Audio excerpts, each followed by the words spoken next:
Good evening. If you've ever shopped here at Saks Fifth Avenue, Saks off Fifth, or Lord & Taylor stores in North America, then you are advised to closely monitor your financial accounts. That's because parent company Hudson says there's been a data breach involving customers' payment card data at certain stores.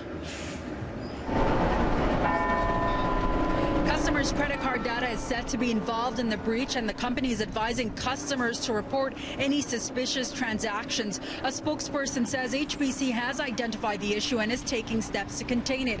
As an investigation has been launched, the company says it's also reached out to law enforcement authorities but hasn't released any information on any specific details, including who could be behind the attack. It's not known when the breach occurred. The company has not released those details. It's also not saying if or how many Canadians have been affected or which of the stores were impacted by the security issue. A cybersecurity expert in the GTA who has been monitoring the breach says traces of it have already shown up in the dark web.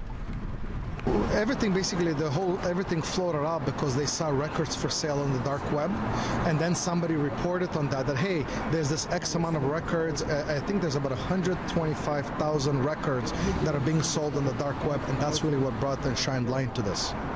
So what's floating up right now in the dark web, that this happened through phishing. So they attacked the Saks set of stores on Lord, and they were phishing people out, and then they got their information. They access basically a database, because everything sits on a database in the end of the day, right? How much is this information worth?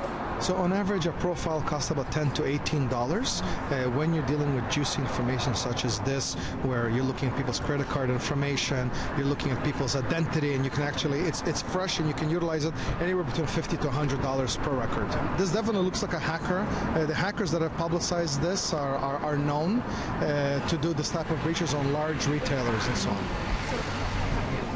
And the spokesperson also adds at this time it doesn't appear that the breach has impacted Hudson's Bay or Home Outfitters or any of the company's digital platforms. HBC is also assuring customers they will not be liable for any fraudulent charges as a result of this breach.